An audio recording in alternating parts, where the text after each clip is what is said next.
Hey, Soviet Combat Sloth here, and we finally got the Rock Island Armory STK100 9mm to the range. This thing is a Gen 3 Glock 17 clone. It features an aluminum frame. That's a clamshell design. You see the screws? It's a two-piece clamshell design. There's a seam.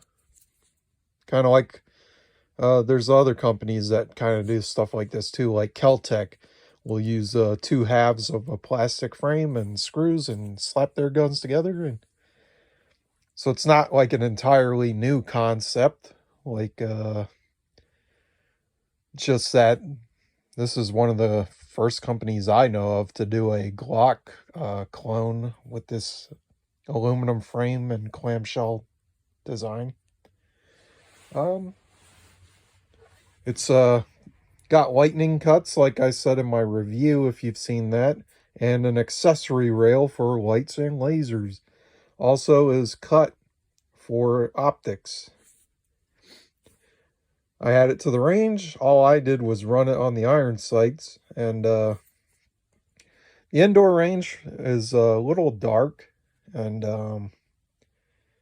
I don't know, I kept losing my sights, so you'll see in the video I kind of reposition myself, and like I'm trying to find my sights. My vision's not super great, and like it's the rear sight I was having trouble with. Like the front sight is pretty decent, like a white dot sight. It's just that I don't know, maybe I'm getting old and I definitely need some glasses.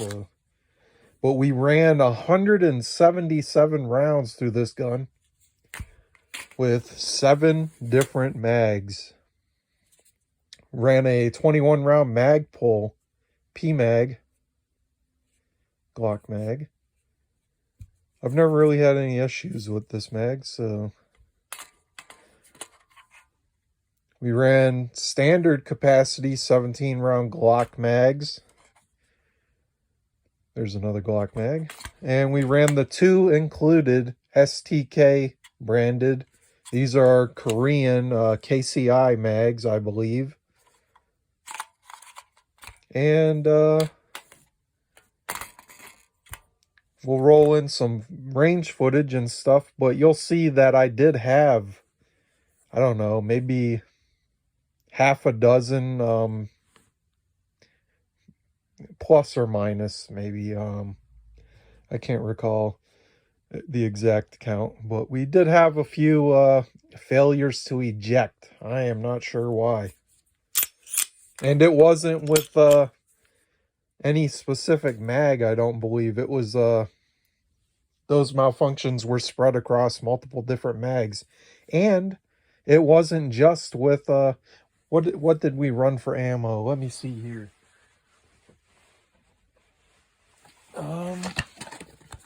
We ran a bunch of this Federal aluminum case, and I think Blazer brass. Whoops, bumped my tripod here. But the malfunctions, the failures to eject, they were not only with the aluminum case, they were with the brass cased ammunition as well.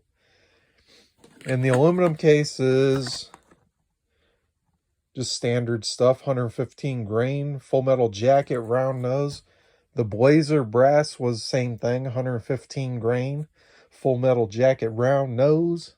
And we experienced failures to eject with both brands of ammo in just multiple different magazines. And there was only about, I don't know, 6, maybe plus minus failures to eject. I've seen videos about this gun where people did experience malfunctions and reliability issues, and so I don't know. I'm not super disappointed, but I'm a bit disappointed. I was hoping I'd maybe get some better. I was hoping for a reliable gun, but I don't know. 177 rounds, 6 malfunctions. all failures to eject. You'll see in the video, like, you'll see my accuracy. I was shooting, pulling my shots left, and I did have a few flinches and stuff.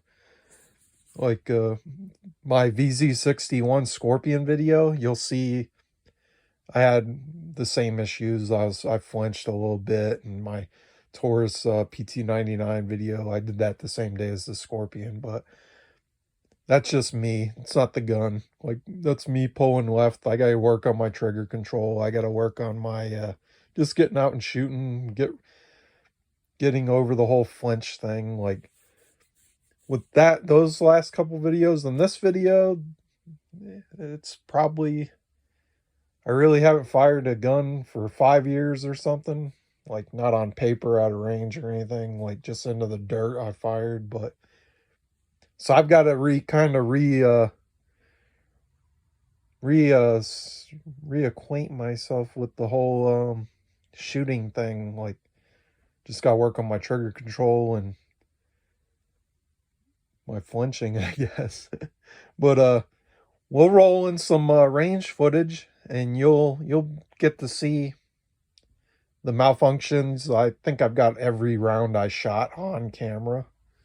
My accuracy wasn't the great. I think we got about 8 or 9 minutes of range footage and for 177 rounds, so I should have took my time a bit more too. But I don't know. I put up like a, I don't know, hand size pattern at self-defense range. Like, what's that, 30 feet? Something? I don't know. 15 yards?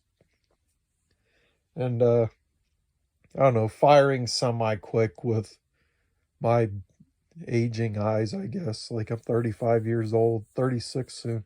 But I don't know, I feel old sometimes. But, yeah. You definitely won't be impressed with my shooting skills, but I thought the gun did all right on, like, it's definitely going to be more accurate than I am. It's just that it's just not super reliable at the moment. But we'll roll in the footage, and then we'll be right back with you.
All right, we're back. You'll see like you've seen in the footage, like malfunctions and stuff. Like you'll probably have a count on them. Like I don't really care enough to count at the moment, I guess. But here's your lower frame. Like I've taken it apart in the little break here. I don't see any like crazy excessive wear right now. Pretty standard wear patterns, I think, on the slide rails, the frame rails here. Yeah, I don't see anything crazy. Here's your guide rod. They do give you a stainless steel captured guide rod. It's cool. Here's the barrel. Yeah, it's a bit crusty.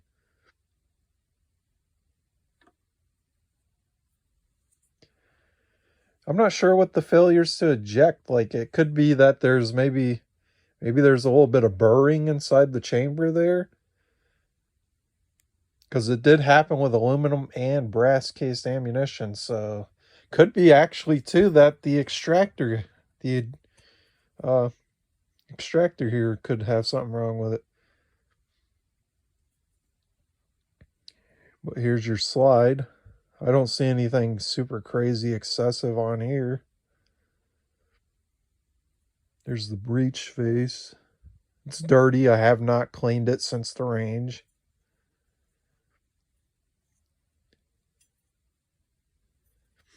Look like the firing pin's protruding. Yeah.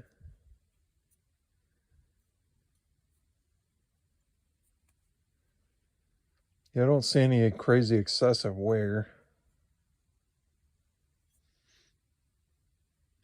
But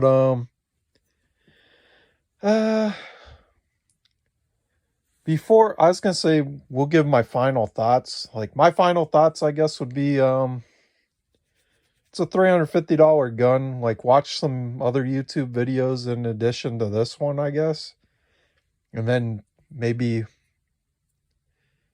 form your opinion with as much information as possible. Like this is my sample size of one.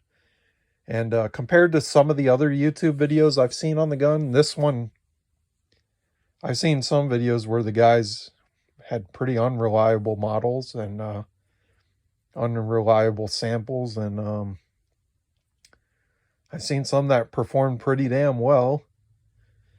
I think the construction, the fit finish, and all that stuff seems pretty decent. Like I said, there could be some kind of a burr, or maybe I just got to slick it up, like in the chamber, the feed ramp, and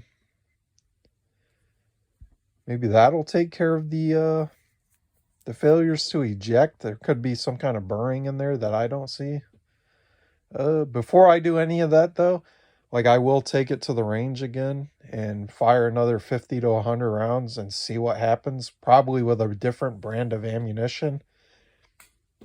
Maybe I'll just load all the mags, like a couple rounds in each mag. It just depends on how much ammo I bring, but I'll try. If I bring 50 rounds, I'll just load it between all 7 mags and see what happens. But I don't want to be too harsh on it. Like it's definitely not like I wouldn't rely on it for like a self-defense gun, but just like a kind of fun for me gun. And like hopefully I can get the reliability issue sorted out. 6 rounds, 6 failures to eject out of 177 rounds is not that great. If I can't figure it out, like I'm not going to polish on anything yet. I'll fire a few more, maybe 50 to 100 rounds, like I said. If it still is showing me issues in those 50 to 100 rounds, it'd probably be like 100 rounds. But if it's still showing me issues with the next range trip, then I'll contact Rock Island Armory, have it sent in and see what they can do about it. And then I guess I'll post an update on it.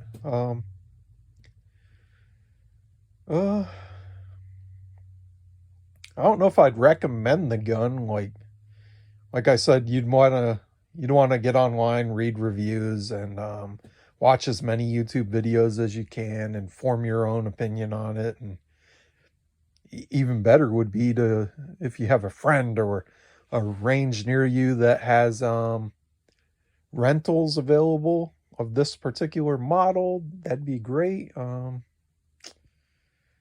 If you have a lot of disposable income and you just want a fun gun that you may or may not have to work on a little bit, I mean, why not, I guess. But